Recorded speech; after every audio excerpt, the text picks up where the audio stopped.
Wow, that was quite the walkout song, wasn't it? All right.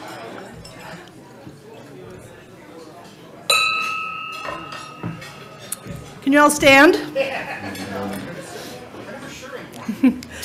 Yeah, just follow my lead, John. Good afternoon, and welcome to the meeting of Rotary Club of Seattle number 4, named for being the 4th oldest club in the world and also one of the largest. I'm your club president, Beth Knox. As we convene today, we respectfully acknowledge that we do so on unceded Coast Salish land, specifically the ancestral land of the Duwamish, Suquamish, Stillaguamish, and Muckleshoot tribes. We acknowledge and pay respect to the first peoples who gathered here, to elders past and present, and to all Indigenous people. Here at Seattle 4 Rotary, we enjoy music, singing, and words of inspiration to kick off our meeting. Leading our music committee today is Trish Bostrom, and following the music, I invite Skip Cotkins to share our inspiration for the day. Trish?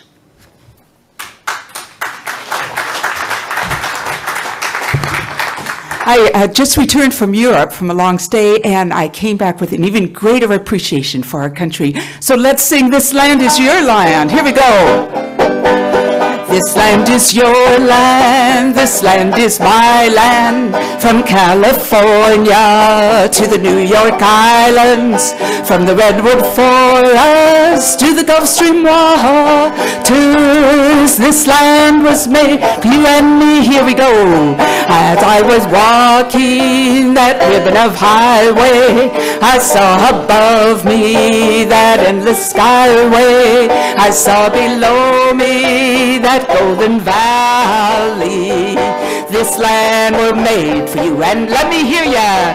This land is your land, this land is my land, from California to the New York Islands, from the Redwood Forest to the Gulf Stream waters. This land was made for you and me. Here we go. I roamed and rambled and followed my footsteps to the sparkling sands of her diamond deserts, and all around me a voice was calling. This land was made for you and me. Here we go. This land is your land, this land is my land, from California to the New York Islands, from the Redwood Forest to the Gulf Stream waters. This land was made for you and me. Last verse. The sun came shining as I was strolling, and the wheat fields wavy, and the dust clouds rolling, and all around me a voice was sounding. This land was made for you and me. Last time. This land is your land, this land is my land, from California to the New York Islands, from the Redwood Forest to the Gulf Stream waters. This land was made for you and me. You were great, you were great.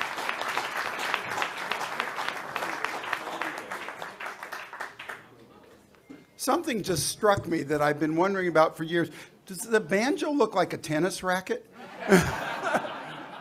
Now I know. Please be seated. I'm going to relay something that kind of happened to me recently, and it's a little personal, but maybe it will be inspiring to you as well. On Tuesday, September 8th, we lost Queen Elizabeth. That evening, having bought the tickets months in advance, we went to see Hamilton at the Paramount. Now, if you've seen the play, you know that some of the most hilarious moments come at the expense of King George of England, Elizabeth's great-great-great-great-grandfather. When he was informed that Washington had decided not to run again for president, King George sings these lyrics. Relax, I'm not going to sing it, I'm just going to say it. So King George, Washington was not running again. They say, George Washington's yielding his power and stepping away. Is that true? I wasn't aware that was something a person could do. And it goes on. So the irony of hearing those lyrics on the day that England's longest-serving monarch, the great-great-great-great-granddaughter of King George, was not lost on me. But it also prompted some thinking about the necessity of long-serving leaders staying current during their time on the throne. Now, this is a room and on Zoom, a group of leaders. Even though the U.S., this breakaway child of England, takes a very different approach to leadership, as King George's lyrics say, I guess the lesson we can learn from Queen Elizabeth's remarkable 70-year reign is that we leaders must continue to adapt. But we also must do so within the context of those vital few principles that are, as the author Jim Collins says, unshakable beliefs. Thankfully, Rotary has done a great job of codifying our unshakable beliefs in the four-way test, in the object of Rotary, and in our service above self motto. The Queen and Hamilton, oddly on the same day, made me think about what are those vital few unshakable beliefs that I hold dear, that guide me no matter how much what I do adapts over the years. In the midst of our busy daily lives, it's not a bad idea to sometimes step back and reflect on our own unshakable beliefs. Thanks to the Queen, and with an assist from the hysterically funny King George, I was very thankful for that nudge. And I don't know about you, but after a lifetime of saying Prince Charles, I'm having trouble saying King.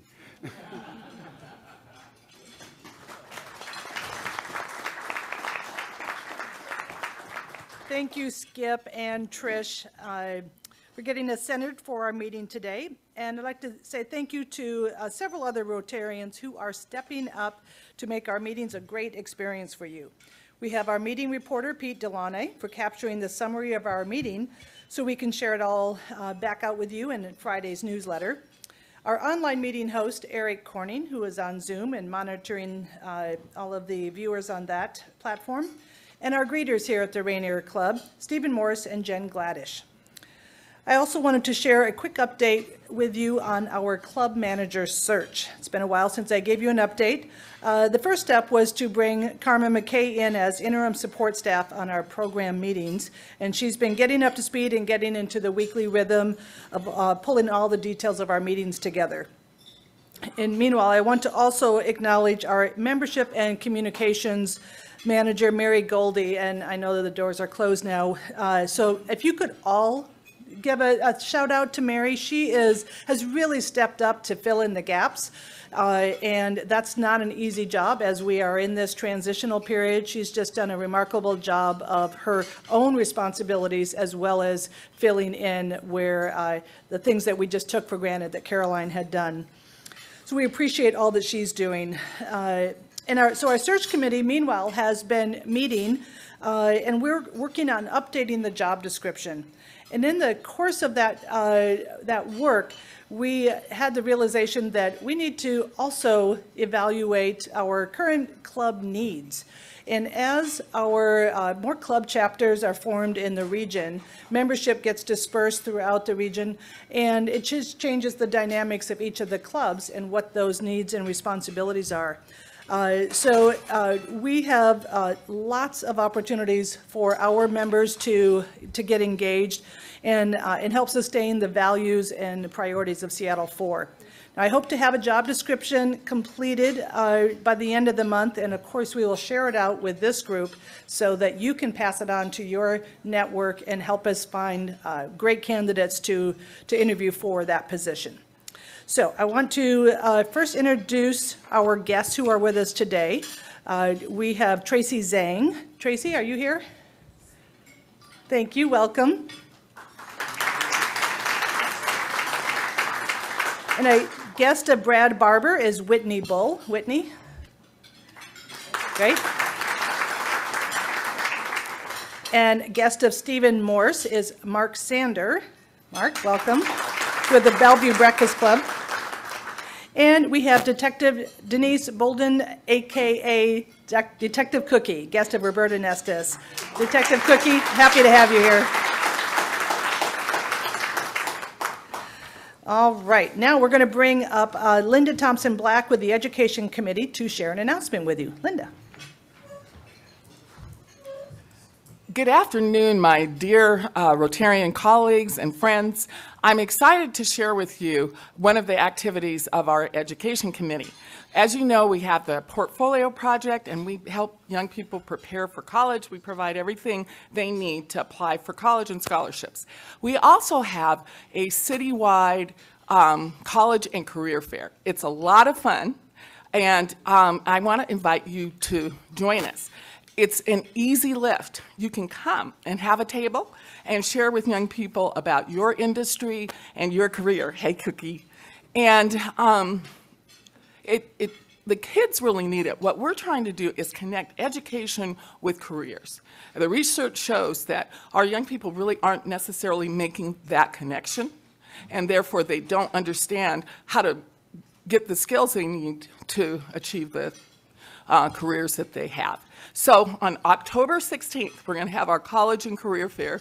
It's at the Seattle Center Exhibition Hall. I want to invite you all. You don't have to worry about anything. We'll have a table for you. We have young people coming, and so it's a lot of fun. We have steppers that are from sororities. We have a band. We have a DJ. So in addition to sharing information, we're going to have some fun. And I also want you to know we have our Walk for Education that day. It's $25, and you can express your commitment to kids, and that's fun. So you can have a panel if you want to be on an industry panel. Lori Walker is going to have a design panel, and she'll have architects and designers who will be participating. So I just want you to be aware of it. If you can't join us this year, you can put it on your calendar for next year. Thank you so much. Thank you, Linda. Now I'd like to welcome Chair of our Peace Builders Committee, Mike Hatzenbeller, and Manaz Eshatu to present a recognition of the United Nations International Day of Peace. Mike?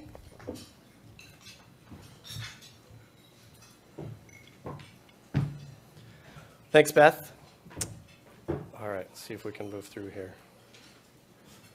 It is a pleasure to have a chance to be here today to talk to you a little bit about the International Day of Peace, orient you a little bit to what the Day of Peace is about in case you're not familiar, and connect it back to what happens at Rotary International as well as here at Seattle Rotary. And pleased to have Manaz here with me, who's the Executive Director of the Refugee Women's Alliance. Manaz will be sharing a story with you in a few minutes about some of the work that they're doing that connects to what we're doing on the Peace Builders Committee. So first of all, the United Nations established International Peace Day in 1981 and unanimously declared it as a day that was devoted to commemorating and strengthening the ideals of peace both within and among all nations and peoples. Whoop, that went forward a little too fast. There we go. This year's theme for the Day of Peace is End Racism, Build Peace. And in the words of UN Secretary General Antonio Guterres, racism continues to poison institutions, social structures, and everyday life in every society. It continues to be a driver of persistent inequality, and it continues to deny people their fundamental human rights. It destabilizes societies, undermines democracies, erodes the legitimacy of governments, and the linkages between racism and gender inequality are unmistakable. We all know that in Rotary, every day is a peace day for Rotarians, because peace building and conflict resolution is one of Rotary International's 7 areas of focus. And Rotary has a long history of promoting peace through service, education, mediation, and advocacy. Examples include the Rotary Action Group for Peace and the 8 Rotary Peace Action Centers around the world. Rotary's pursuit of peace encompasses its commitment to diversity, equity, and inclusion, with global efforts to ensure the principles of DEI are embedded in everything Rotary does. This year, Rotary released results from its first DEI survey. I think there were about 31,000 responses to that survey, so pretty active engagement, leading to a new organizing framework and a united and updated code of conduct for all Rotarians that recognizes that what we say and how we behave matter. Seattle Rotary also has a strong foundation in support of DEI and against racism. You all know about the resolution on racism and social justice, which was followed by the implementation and action on racism and social justice. And then earlier this year, the statement denouncing racism and the marginalization of people. Seattle Rotary has recognized the need to foster an environment where every member of our club is able to thrive because of our differences, not in spite of them. The Peace Builders Committee is a part of Seattle Rotary's commitment to peace. It was established in 2016, and our mission is to encourage and empower all members of our communities to exercise mutual respect, understanding, and cooperation, and to advocate both globally and locally for nonviolent resolution of conflict. We, in the years that the Peace Builder Committee has been in place, has planted 10 peace poles around the community, hosted a number of DEI book readings, funded numerous peace-building projects, and earlier this summer hosted a critical race theory forum in June. We have a number of projects that the Peace Builders Committee has sponsored this year with the Seattle Rotary Service Foundation that were funded, including refugee resettlement support, which Manaz is going to talk about with Refugee Women's Alliance, the Detective Cookie Chess Park in Seattle, and we're happy to have Detective with us today, the Rotary Peace Center Education globally, and the Japan Welji Refugee Center. The largest of those grants was a $20,000 Service Foundation grant to support the Refugee Women's Alliance work to resettle refugees from many countries around the world, including as many as 3,000 coming to our area from Afghanistan alone. And now it's my pleasure to let Manaz tell you a little bit about that work. Thank you so much, Michael.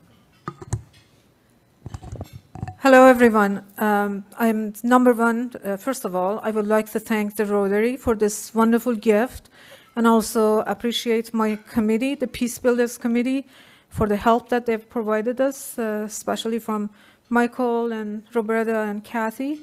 And for those of you who don't know what Refugee Women's Alliance is, we've been established in 1985, and we provide a wraparound system of services around the needs of refugees and immigrants to remove the barriers to establish a foundation for their lives in United States.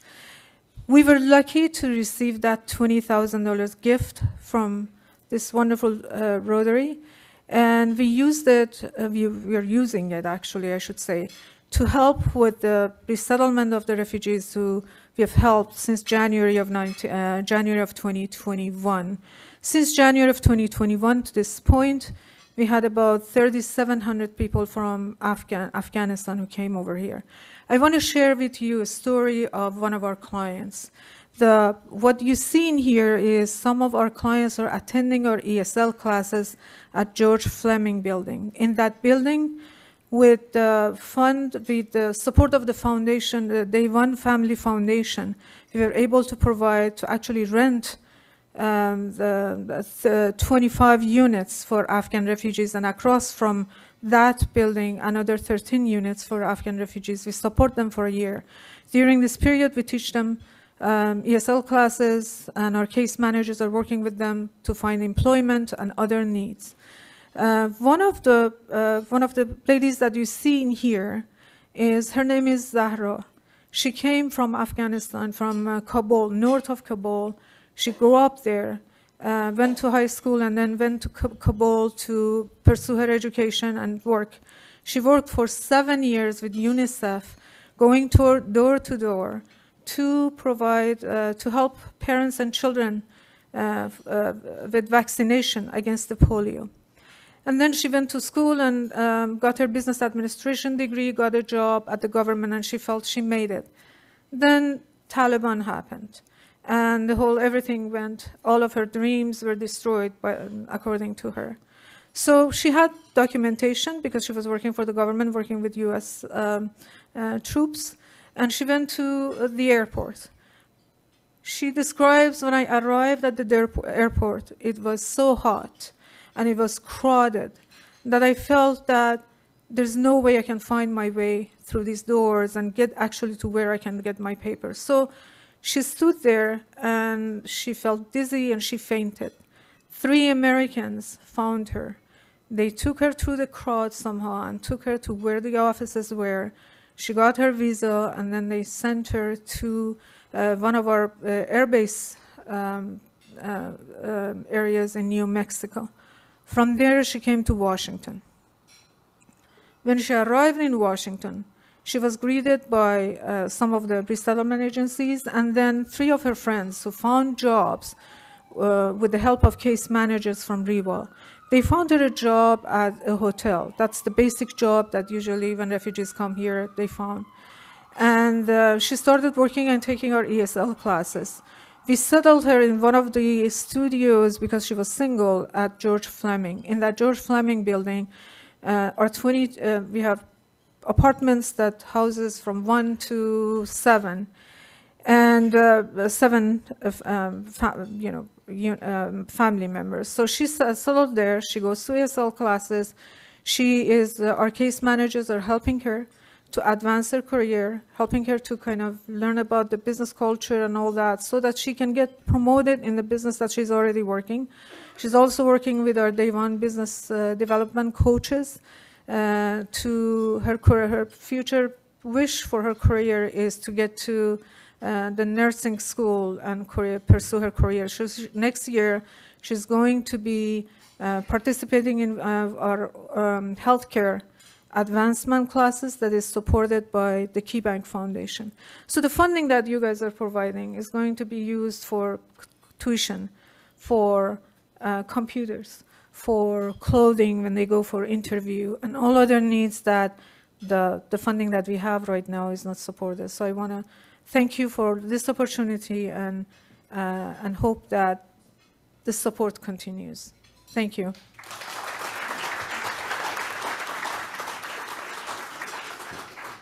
So one of the other Peace Builders projects is funding the Detective Cookie Chess Park. This is about a $6,000 grant. The funds are being used to purchase large chess pieces, supplies for the chess club that Detective Cookie has been sponsoring for more than 16 years. And after the park is open later on, there will be a peace pole installed at the park. The grand opening of the park is this weekend. There's flyers out on your tables. There's also been this information in the Totem newsletter. We'd love to have Rotarians show up for the dedication of the park. The dedication ceremony will happen in the first hour of the 12 to 4 activities that are happening. So come on down and see the park. Detective Cookie, we'd love to have you stand and let us recognize you for your amazing work over the last 16 years.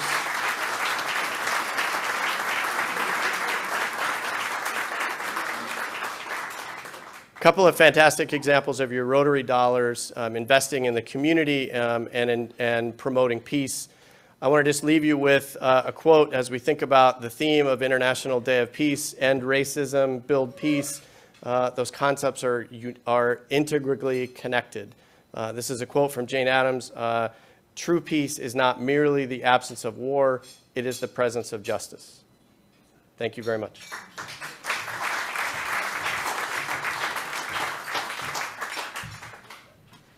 Thank you, Mike and Manaz and Detective Cookie. And I think it's really important to just make that connection, as Mike said, when you make your contributions to the Seattle Rotary Service Foundation every year, these are the projects that your dollars are supporting, and what amazing work they're doing. So thank you, Mike, and everyone else here. All right, yes, thank you. The topic for our main program is a fun one today, and I'm excited to personally learn more about it. At the end of the presentation, we'll have time for questions. Kathy Gibson will be our mic handler here at lunch, and Ken Grant will monitor questions from our members on Zoom. So for those of you online, put your questions in the chat, and Ken will read them out to our speaker. Now, Rotarian Jeff Pritchard is going to introduce our speaker today. Jeff's uncle is the late Joel Pritchard, who is credited with having invented the game of pickleball. Jeff is probably best known in Seattle for his work with the Malaria Partners International and efforts to engage Rotary with malaria elimination. Please welcome Jeff Pritchard.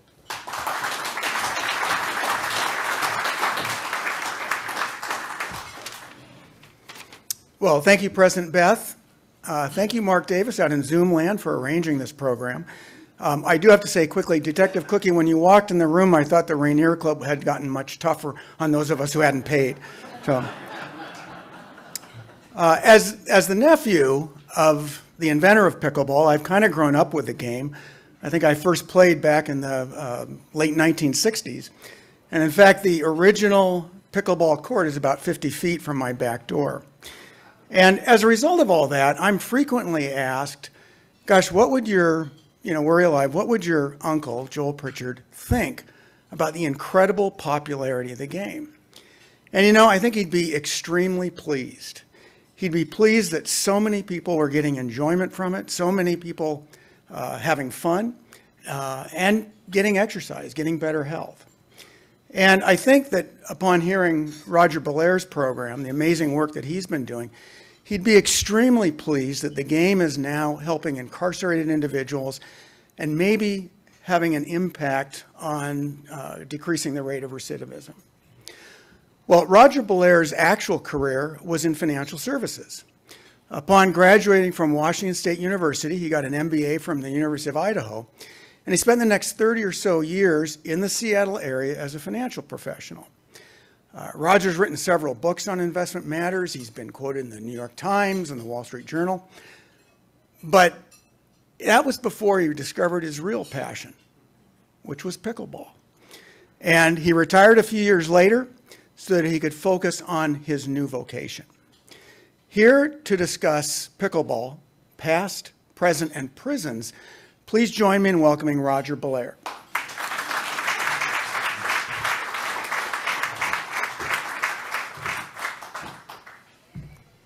Thank you, Jeff.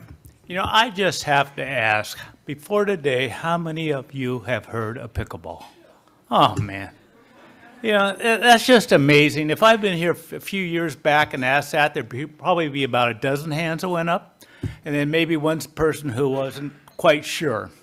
First of all, I want to thank Mark Davis because he was really instrumental in me speaking to you today. It seems like this sport is just everywhere. You can't pick up the paper. The New York Times, the Wall Street Journal. 2 weeks ago, the Seattle Times had a 2-page spread on pickleball. Here's my favorite headline from the New Yorker. Now, you talk about reaching out there to solve some problems. Isn't that something? I mean, it's just absolutely amazing. A while back, I spoke to the reporter for the Boston Globe. And a couple of days later, the headline came out in the paper, and here it is. Almost at an unprecedented rate in the history of American sports. That's how fast it's growing. Now, as Jeff said, I'm a financial guy. I'm a bean counter, all right? And I don't buy into this stuff, unprecedented and all that. But here's something I can relate to. That's from Google. And just look at that chart with the interest in pickleball. So, well, let's start with what is it?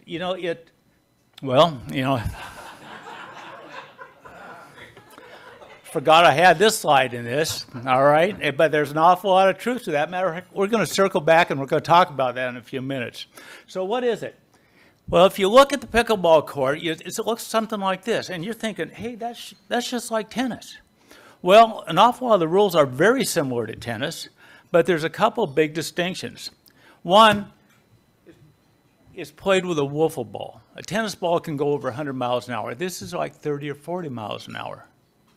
And the second thing is it's played on a court that's about a third the size of a tennis court. So it's more of a rally sport. I like to call it ping pong on steroids. A game is played to 11, usually lasts about 10 or 15 minutes, and then you play with somebody else. All right, so it's a very social game. But the question, I think, the key question is, well, that's what it is, but why is this growing so fast? And there's several reasons for that. First of all, it's really easy to learn. I mean, you can learn the game in an hour. Most sports aren't like that. I've been trying to learn golf for 40 years. But I got a friend, Andy, he goes out and plays golf, and then he goes home and hates himself. So maybe I'm not missing out too much, It's great exercise, but it's easy on the joints, as we were talking about earlier. And so a lot of people who no longer can play tennis can play pickleball. It's cheap, A paddle's $100. A ball's only a couple bucks. It's very social. This little guy, he understands that concept of keep your eye on the ball. Now, curling of the tongue, that's optional. All right. Here's a couple old geezers. Bob's 93. I'm playing with him, and I said, hey, Bob, does pickleball keep you young? He says, not really, Roger. What keeps me young is my 72-year-old wife. and a good martini every night. All right? But here's the number one reason this club popular is just plain fun. It's fun, and on the courts, you often hear OMG. Frank, what's OMG? No, one more game. As Jeff said, it was invented by three guys. His uncle, Joel, Barney McCallum, my friend, and Bill Bell. I call them three desperate dads. They were over on Bainbridge Island. The kids are whining. There's nothing to do. So they said, go out there and play some badminton, because the court that Jeff talked about is right behind the place. Couldn't find the birdies. But they did find a wiffle ball, and this is the way it looked back then, and it looks just pretty much the same right now. All right, but where'd the name came from? Well, there's a couple schools of thought. Some people say it was named after Pritchard's dog, Pickles. Joanne Pritchard, Joel's wife, said it was named after a type of boat. Now let's talk about the 60-minute and how I got involved in that. I've been playing for about a dozen years. About 6 years ago or so, my wife and I were watching 60 Minutes. And Leslie Stahl had a program on Sheriff Tom Dart. Now, he does the best he can of running Cook County Jail in Chicago. What a challenge, all right? They got about 70,000 people that flow through there every year. They have a standing population, maybe 7,000 or 8,000.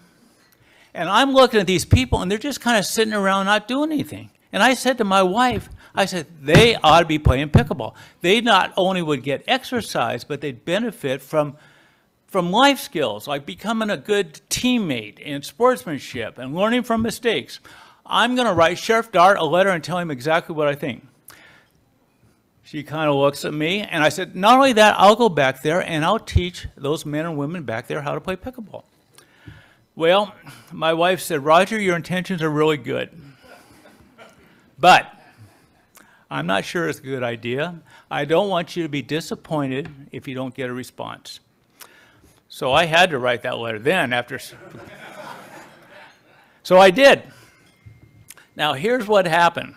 Sheriff Dart gets that letter, reads it, and thinks, kook. Never heard of pickleball. Sets it off the side of his desk.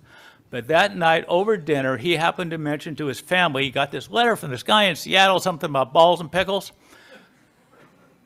8-year-old daughter puts her hands on her hips. Dad, I'll tell you about pickleball. And the next thing I knew, I was looking at this sign. Now, if you've been to Cook County Jail in Chicago, it's big. No, it's bigger than that. It's 75 acres. All right. And I looked at the sign, my heart was in my throat, and I was there a week. And when I came back out, I looked at this sign again, and I realized how much I had learned. And here's a couple of things I learned. First of all, most of those guys on the inside never had much of a chance in life. They grew up in poverty, often a dysfunctional household.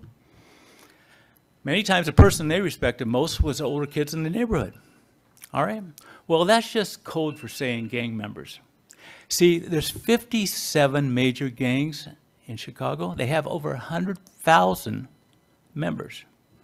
For many kids, it's not a matter of if you're going to join a gang, it's which one, because you need it for protection. Well, being in a gang is an awful like being in mafia.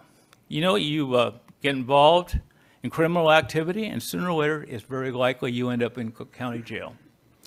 Once I was very fortunate to be in a meeting with Warren Buffett, and somebody asked him the question, Warren, why are you so successful? Thought for a second. He said, probably more than anything else, I grew up in a family with a certain set of values. And then I had mentors that reflected those values. Well, Warren ended up over here. These guys, so many of them ended up over here. Second thing I learned is how much mental illness there is on the inside. And you can tell just by talking to some of these people, they're just not quite tracking with you. And I was sitting on the bench during that week, and I was talking to an individual, particularly bright, I thought, and I said, what the hell are you doing here? What happened? He gave me an honest answer. He said, I'm bipolar, I was off my meds, and I didn't mean to kill him. Those are the conversations you never forget. After that happened, I was really intrigued. And so I started doing a little bit of research on the criminal justice system. And here's what I found is around the world, developed countries, so many of them have maybe per 100,000 people, maybe 50, 100, 150 people incarcerated. And now what you're thinking is, well, where's the US of A? Here we are. Like it or not, good or bad, we have a lock it up philosophy. Now, has it always been like this? No. Here's going back 100 years. Now, what happened? Well, during the 1950s, we kind of decided as a society it wasn't right to lock people up for mental problems. So we closed down the mental facilities. Now, where are many of those people today? They're in jails and prison. Sheriff Dart estimates that half the people in his jail shouldn't be there. Maybe they should be locked up, but they shouldn't be in jail. And there was a second factor. War on drugs really started with Nixon. And then Reagan came along and he put his stamp of approval on it. You guys remember Don't Say No? Or Just Say No, that's what it was. Yeah. Close enough. All right, yeah. Yeah. All right. And so, you know, on the surface, it makes a lot of sense. You know, you got bad actors out there, you throw them in jail, and it's going to make our society safer. And well, that's the intent, and it sounds logical. But do we feel safe today? Well, you know the answer to that. Here's a recent poll by CNN. 75% of us feel like we need to do more about our challenges with crime. So I go through clearance. I'm standing in front of 25 young men. I thought I'd give them just a little background, kind of like what I did about Joel started the sport. And it was not working. I mean, they had no interest, arms were crossed, looking around the room. And I thought of my wife's comments. I said, this just isn't working here at all. Maybe I made a mistake. You know, most of them, I don't think there was anybody in the room over 30. You know, when I was 30, Gerald Ford was president. I mean, that was a long time ago, all right? We just couldn't relate. And so I didn't know what to do. I didn't know if I'd be on a plane back to Seattle. So I said, well, let's head to the courts. And so we did. And 5 minutes later, it looked like this. And I would say within 5 minutes after this, we got to the courts, things went 180 degrees in a different direction. They went from not having any interest in what I had to say to listening to every single word. And I became a Pied Piper, all right? And obviously it's not me, it's a sport. And the best way for me to describe it is they turned into kids on a playground. That's what they were like. You can see who's having fun and who isn't.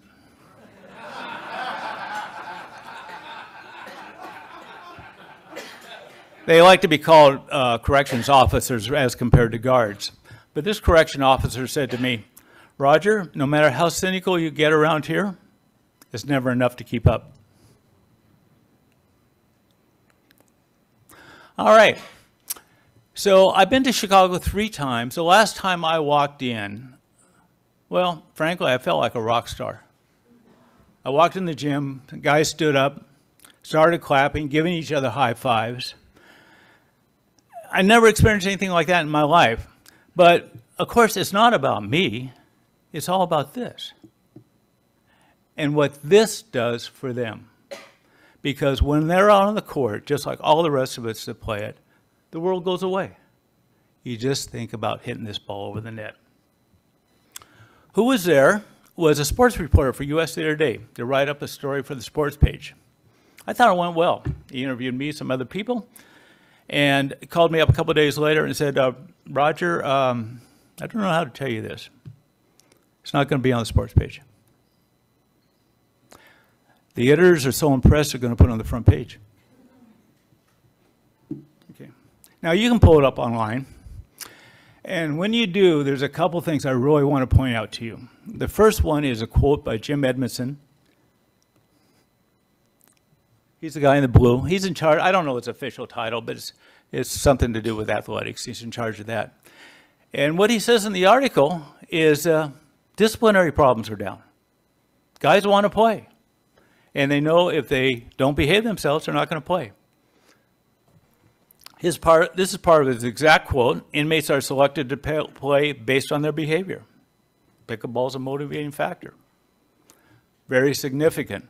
But here's something even more important.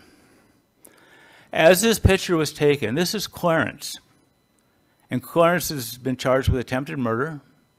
And he's saying to me, Roger, look out there in the court. Well, I look out in the court and I don't see anything. I see people playing pickleball. He said, no, you don't understand. He said, what you have out there is you have gang members from opposite gangs. Prior to pickleball, many of them wouldn't even talk to each other. And now look. Outside the jail, a lot of us are enemies. Through this sport, you can see us playing together and laughing together. Never, ever expected something like that. Wow.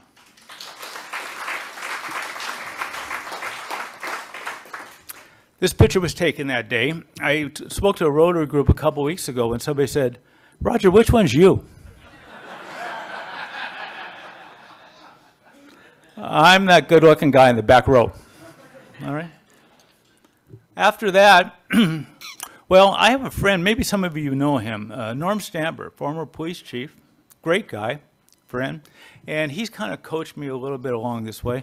And I said something to Norm like, you know, Norm, I think I'd like to go back to Rikers Island, and he was supportive in his comments. But afterwards, Norm said to a mutual friend, Roger thinks he's going back to Rikers Island. He's not going back to Rikers Island. It's institutionalized. I didn't tell him that, but he's not going back there. Well, a lot of times if you don't know you can do something, you just go ahead and do it anyway. Rikers Island, the big island. Now you see a sign like this, you don't go up to the corrections officer and say, can I just get a few pictures to show my wife? She's from New York. Rikers Island is on an island right off Manhattan. There's actually 10 different facilities there. One for women, new arrivals, you get the idea. The deputy commissioner was so impressed after I left, he ordered pickleball equipment for all 10 sites. I've had a fair amount of publicity. NPR, one inmate screamed at another. I guess I don't have the whole quote up here, but you get the idea. If I did, I couldn't be playing pickleball. And he's right, because it's used as a motivating factor to have people behave. ESPN was here a couple months ago. Jeff and I talked about that, and they did an interview. Pickleball Magazine did a piece on me. American Jail Association. They asked me to write a piece for their 2,500 members. And I call this the good and the bad, because what happened is I got a lot of positive feedback about the piece, but most jails around the country, and of course you know the difference between jails and prisons. You're arrested, you go to jail. If you're convicted, you go to prison. Most jails around the country said, we don't have facilities for a gym or something like that. We're more of a holding tank until they can go in front of the judge. So that was the negative side. The positive was there's so many positive things that were said. Seattle Times just 2 weeks ago, maybe some of you read this. They did a great piece on it. Now, who knows the #1 read magazine in the country? Anybody know what that might be? Frank, any idea? Nobody has any idea? No, parade, that's a good guess. Costco Connection. I thought somebody might mention. Costco Connection is read by 1 out of every 11 adults. I heard from people all around the country. I heard from public officials. I heard from an old girlfriend I hadn't talked to in 40 years. And what do you think she had to say? Always knew you'd end up in prison. That's why I broke up with you. Yeah. All right. After Rikers Island, I came back. I worked at 3 different sites in the state of Washington. It went well, very well. It always goes well, all right? With a colleague, I opened up Alaska. Just in the process of opening up, or I spent a week down in California. Corcoran's where Charles Manson spent so many years of his life. We were just, opening up Colorado, Massachusetts, New Hampshire, and then I bet you can guess what happened. COVID. Boy, you know, it's been a challenge for all of us, especially a problem on the inside. You can't have social distancing. They have incredible staff challenges right now. And just think, if you're a warden, what do? You got violent men and women. You're short on staff. You put people in cells. That's it. But there's some really good news. COVID's getting to be more and more in the rearview mirror. Just last week, I heard from, the Director of Recreational Programs for the Department of Justice. He is in charge of the Federal Bureau of Prisons. And he says, Roger, let's talk about pickleball. Okay, so something's going to happen there. Let me open it up for questions.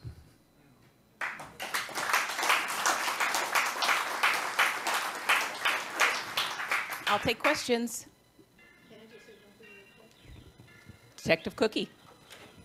Okay, I just want to say I'm so happy that you're doing this, because we must give people who are locked up, and you must give them something to do, because if you don't, they're going to continue in the negative criminal activity inside the jail.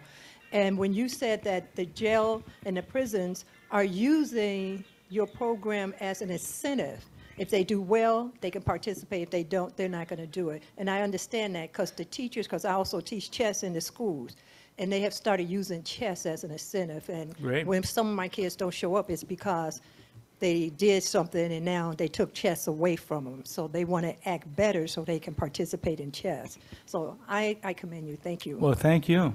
Thank you. Question, Jan Levy. Sure. Thank you. It's not, I think I already know the answer, but all your pictures showed male prisoners playing. Are you also doing this for the women? Yes, I do it for women also. 90% of the inmates are males. And as my wife says, all women know that males are the ones that cause most of the problems. Yeah. But I certainly have worked with the female population, and they're very receptive to it, just like the men. It's very difficult to get pictures on the inside. You notice I only have them from Chicago. Praying? Question. Can anybody hear me? Question from Zoom. How is pickleball growing outside of the U.S.? Oh, it's just exploding. I mean, it's exploding everywhere. I get 2 or 3 emails a week.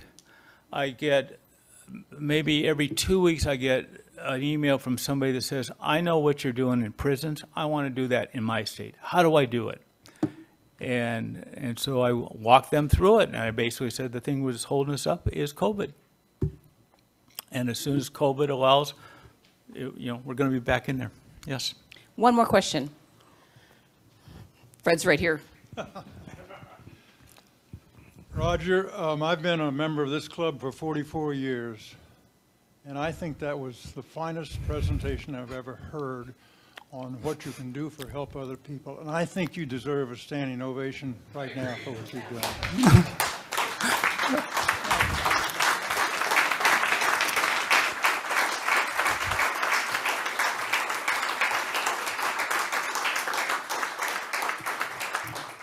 Well, thank you very much. Those comments mean a lot to me.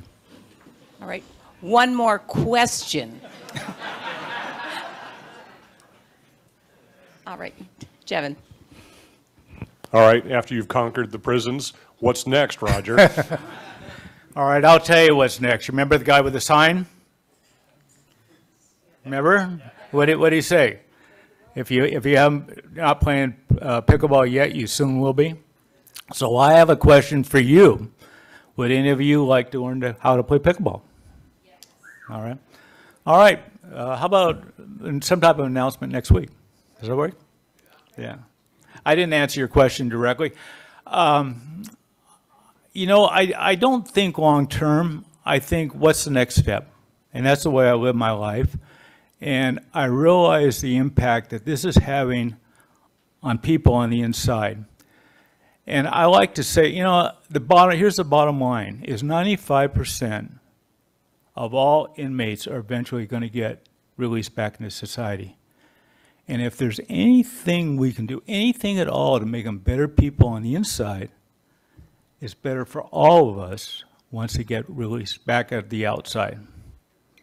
Because I like to say, today's inmate is going to be tomorrow's neighbor. Thank you.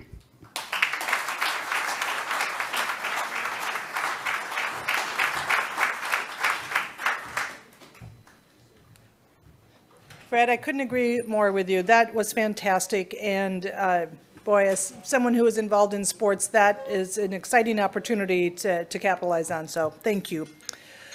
All right. As many of you know,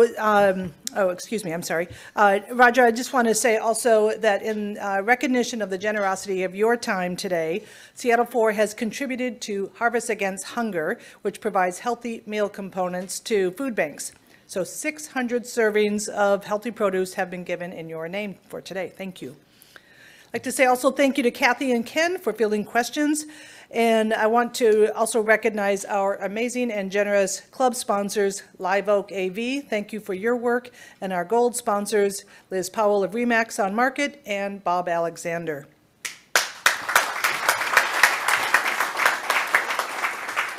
Now, one more quick announcement. As many of you might remember, Seattle 4 Rotary was a partner in recognizing the annual award recipients for the Seattle Fire Department. Between 2016 and 2019, Seattle 4 hosted these awards, and we were set to do so again in 2020 when the pandemic struck. Now, during that time, Chief Scoggins, Rotarian and Seattle 4 member, wanted to acknowledge that there were several Rotarians who initiated that 5-year partnership, including Kathy Gibson, Ken Collins, Sue Nixon, Eric Slaybaugh, Jim McCurdy, Lisa Mayfield, and Mariah Kimpton. Now, many others of this group here provided additional sponsorship support, so it was possible for each of the award recipients within the fire department to attend for free. Now, in the last 3 years, the Seattle Fire Foundation was established, so that's new. And the foundation is taking on the awards show as in recognition of as one of its focus areas. So Chief Scoggins is excited to share that the Seattle Fire Department and Foundation will once again celebrate its Employees of the Year in an awards luncheon on Thursday, October 13th, with their first in-person awards luncheon since 2019. So he's inviting all Seattle 4 Rotarians to celebrate the excellence and bravery of Seattle Fire personnel and community members on October 13th. Tickets can be purchased through a link in the Rotary newsletter. All right, so with that, I'd like to turn it over to John Steckler, our VP of Membership Engagement. John. Well, got some great announcements. First of all, we're going to be giving away this racket tonight as a special, no, he just left it up here by accident. Okay. I've got a number of announcements of the events that are going to be happening, but first of all, I want to give a special shout out to my partner in crime over here, Nicole Klein, who our other VP of Membership, had her first, what do we call that again, the networking event It was fantastic. You know what? I've been a member for almost 30 years here. I think this is the first time at Seattle Rotary I went to an event in a group setting where we actually had the purpose of exchanging cards, trying to find business for each other, and it was so much fun. It was so good. I sincerely enjoyed it. I hope you'll all come to join us the next one. We'll be doing these once a quarter, every quarter. Please come to the next one. It was a great time. But now, let's move on the slides. Oh, do I do that? Okay, here. Let's move on to the slides, and we'll tell you about some upcoming events. Hey, this Thursday, 5 o'clock at Mary Johnston's rooftop, and it is a heck of a rooftop down there in Belltown. We're going to be having C-Force is having a happy hour. You're all invited. Please make sure and join us. You can register online. Next up, you can't miss the second annual Marion Einer Handelin's Garden Dahlia Party. It'll be this coming up on September 25th. It's from 3 to 5. There'll be food. There'll be drinks. Einer will be allowing you to sign up for some of his tubers. Yes, and we signed up for those last year, and we have our very own Dahlia garden in our house. You can do the same thing. You don't want to miss this one. It's an incredible event. Asunta Neng is putting on her second tour of the International District. Again, this is Little Japan, Little Saigon, the Chinatown. It is an incredible tour, and it will wind up at Taitung with an 8-course Chinese dinner that Asunta has put together for you. Bring family, bring friends, bring a prospective member. It's a great event. You do need to register for that at Asunta's address. You could get that at the Totem. Again, this is new. Ooh, this is so cool. Museum of Glass Tour, Saturday, October 1st, 11 a.m. You go down, you go on the tour. This is a working glass museum. They actually are blowing glass there. Nothing like somebody like me full of hot air wouldn't like to see is to actually see them blowing glass with a bunch of hot air. You can RSVP with Fedva Dickman. We'll be having lunch afterwards. That would be a super cool event. Whale watching. We still have a few seats left for this. This will be on Saturday, October 8th, but you do need to RSVP by this Friday for those last few seats. You don't want to miss this. These are reduced price seats. It's going to be a great event. Again, bring some friends, bring some family, bring a prospective member. What a great opportunity to show what Rotary can do. It's a lot more than just this lunch meeting. It's a great opportunity to meet in person and get to know your fellow Rotarians. I am going to get out of here. Thank you, Rotarians. I'm done. Bye. Thank you, John. And you know what's up next? Our Prince of Programs, Ken Grant.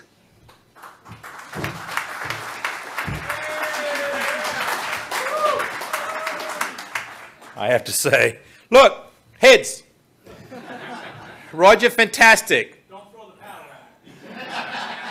out. Now that you've suggested that. Join us next week, please, on the Zoom, not in a room, for our very important guest, Miri Cypers, who is with the Anti-Defamation League. She and a colleague are coming. It's interesting that you talked about what you did today and next week, all about hate and how we can curb that, how we can get through that, how we can reduce that, how we can, as a matter of fact, eradicate that. The week after that, we've got the head of... Push the button. No, I'm not going to push the button. I'm too high maintenance. We've got the head of Seattle U. Oh, next week also, our very own Heather Fitzpatrick is bringing along an update on Wellspring Family Services, which I'm pretty excited about because we've not heard from her in a long time. Apparently, I'm out of time. Thanks. Bye. Thank you, Ken. We appreciate all the great programs you're bringing. Now, we had a mixed bag in sports this past week. The Seahawks delivered a disappointing loss on Sunday, but the unranked Huskies systematically took down 11th-ranked Michigan State, while the Cougars soundly took care of Colorado State. The Mariners are in the running in a very serious way. They have a 5-game lead over Baltimore for the playoff berth and wildcard berth, and are looking really good to be in the playoffs. And I wanted to also mention that outfielder Julio Rodriguez is the 4th American League player aged 21 or younger to hit 25 home runs in his first season. So that's the first milestone, and the 3rd rookie ever to have 25 home runs and 25 stolen bases. So I'll leave you with this. 3-time NFL champion Jerry Rice said, "Today I will do what others won't, so tomorrow I can accomplish what others can't." Meeting adjourned.